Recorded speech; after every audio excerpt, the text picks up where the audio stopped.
Jadi kita di sini akan menjelaskan prosedur untuk pengambilan sampel koring. Untuk pertama-tama itu, langkah pertama kita akan menjelaskan dulu dari pipanya sendiri. Mungkin bisa. Nah, jadi untuk ukuran pipanya ini kita menggunakan panjang 1 meter. Nah, untuk diameternya itu 10 cm. Nah, terus untuk kenapa kita belah dulu pipanya sebelum kita sambungkan lagi, itu dikarenakan supaya memudahkan kita setelah kita mengambil sampel koring. Nah, ini kan untuk pipanya kami belah tadi, jadi untuk memudahkan lah ibaratnya. Terus untuk langkah pengambilan sampelnya itu, untuk langkah pengambilan sampelnya terlebih dahulu kita harus ada titik koordinat di lokasi tersebut yang telah ditentukan. Lalu untuk pengambilannya kita melakukan dengan gaya press ke bawah menggunakan alat bantu seperti kayu atau tekanan dari tenaga manusia yang hingga bisa pipanya masuk ke dalam untuk mengambil sampel tersebut. Jadi untuk kedalaman ini dia harus 1 meter tuh harus hampir masuk semua lah untuk bisa terlihat oleh perlapisan-perlapisan pada tanah di bawah tersebut. Nah, terus juga ketika kita melakukan press pipa ini ke dalam tanah itu, kita juga harus memerlukan tutup. Tutup itu buat apa?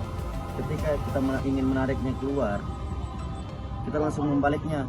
Terus yang dibalik ini kita langsung tutup di sini supaya dari pasir ini itu tidak terbuang. Terus juga ketika itu sudah semua, kita tutup juga di bagian sininya. Jadi yang terbuang dia cuma hanya airnya aja, dan tersisa cuma pasir-pasirnya saja. Seperti itu. oh ya, dan juga kita menambahkan alternatif lain supaya mengurangi kadar air yang ada di dalam sampel koring kita. Jadi di pipa ini kita membuat 2 lubang kecil buat mengeluarkan air tersebut. Jadi itu mungkin sebuah ide atau inovasi lah yang kita buat. Tapi untuk saran juga, untuk lubang itu sendiri jangan terlalu banyak, cukup 2 lubang saja. Kenapa saya bilang jangan terlalu banyak? Ketika kita memasukkan pipa ini ke dalam tanah, ketika kita akan menariknya, dengan banyaknya lubang itu akan membuat tanah itu kembali ke bawah, dia tidak ikut naik. Seperti itu.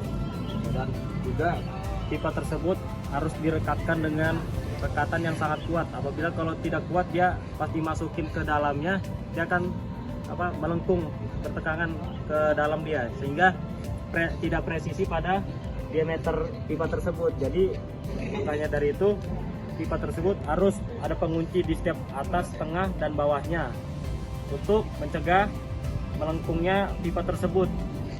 Ya begitu. Nah, mungkin sekian dari penjelasan kami mengenai Oke teman-teman, jadi di sini kami sudah mendeskripsikan dari sampel yang kami ambil kemarin. Ini daerah sini adalah topnya dan di sini adalah bottomnya.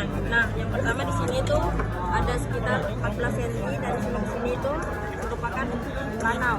Nah, yang di sini sekitar 14 cm juga ini adalah pasir kasar. Kemudian di bawahnya pasir halus dengan ada struktur kayak laminasinya dan ada daunnya juga. Kemudian di bawahnya lagi tuh pasir halus sekitar 10 cm. Lanjut di bawahnya lagi pasir halus lagi 13 cm. Dan yang paling ke bawah itu daerah sini itu pasir sedang, ada juga ini fragmen daun-daunnya. Di sini saya akan deskripsi koring yang kedua, yaitu ada sampel, yaitu sampel lempun dengan ukuran 0,9 cm. Baru itu ada pasir halus dengan panjang itu 8 cm. Baru ada lanau. Lanau juga dengan ukuran sampelnya 2 cm, yaitu dia juga ada laminasi.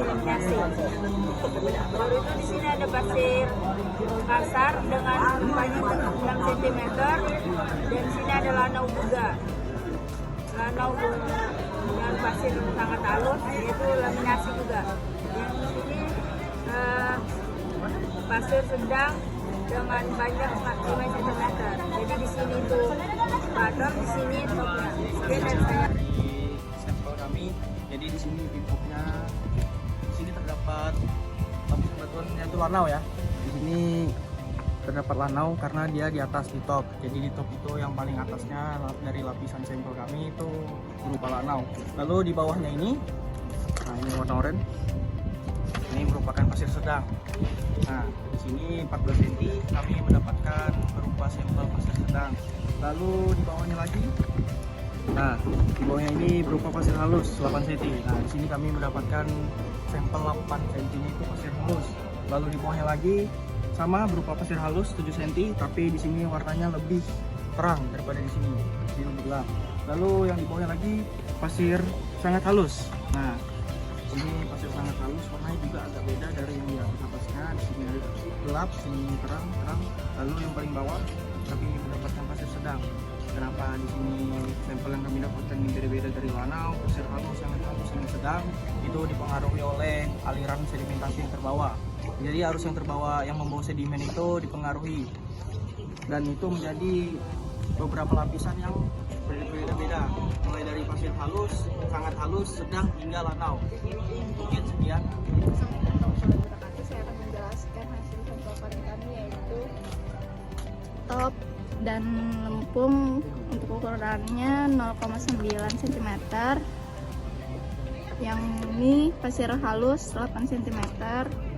Nah untuk yang abu-abu ini lanau, ukurannya 2 cm. Untuk yang abu-abu kecoklatan ini 4 cm. Untuk ukurannya pasir halus yang 2 cm. 2 cm ini lanau. Nah untuk yang coklat ini pasir sangat halus 4,5 cm. Nah yang coklat ini pasir kasar 6 cm. Untuk 2 cm pasir sangat halus. Nah yang terakhir ini 5 cm pasir sedang. Untuk ukurannya 5, cm. Yang terakhir adalah bottom. Assalamualaikum warahmatullahi wabarakatuh. Jadi kami akan menjelaskan dari interpretasi dari dua sampel koring yang telah kami ambil kemarin. Jadi pada waktu kami melakukan pengambilan sampel koring, tepatnya pada di Sungai Berambai atau di aliran sungai air terjun Berambai.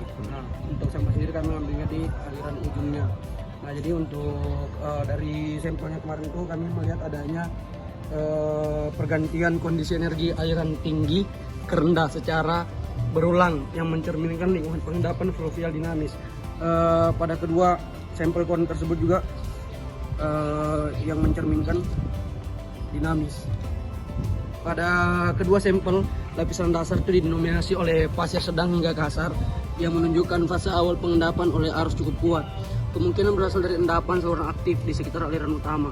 Lapisan-lapisan di atasnya terdiri dari pasir halus hingga sangat halus dengan struktur laminasi serta sedang yang mengandung fragmen daun biasanya dan menandakan adanya penurunan energi dan proses pengendapan. Sementara itu Nah, secara keseluruhan endapan kedua sampel koring ini melalui fase, yaitu dari fase tertinggi, fase tenang, dan fase stabilisasi. Nah, bisa disimpulkan bahwa permukaan dari pembentukan letusan tanah muda ini, hal ini menggambarkan bahwa area tersebut bagian dari sistem fluvial. Nah, dekat air terjun ini mengalami variasi debit air yang dengan kontribusi bahan organik dengan vegetasi tumbuh-tumbuhan di sekitarnya. Mungkin itu saja. Ini mungkin sekian dari interpretasi dari sampel koring kami. Dan kurangnya menguatkan. Wassalamualaikum warahmatullahi Wah, Hasil pengambilan data koring sungai dapat disimpulkan bahwa lapisan sedimen yang ditemukan menunjukkan adanya perbedaan ukuran butir dan warna yang menandakan perubahan kondisi pengendapan dari waktu ke waktu. Lapisan halus menunjukkan aliran tenang, sedangkan lapisan kasar menandakan arus yang lebih kuat. Data ini membantu memahami proses sedimentasi, dinamika aliran sungai serta sejarah di daerah tersebut. Secara keseluruhan, hasil coring memberikan informasi penting untuk analisis lingkungan dan penjembaran pengolahan daerah di aliran sungai. Sekian video untuk sampel coring kami. Selebihnya mohon dimaafkan. Assalamualaikum warahmatullahi wabarakatuh.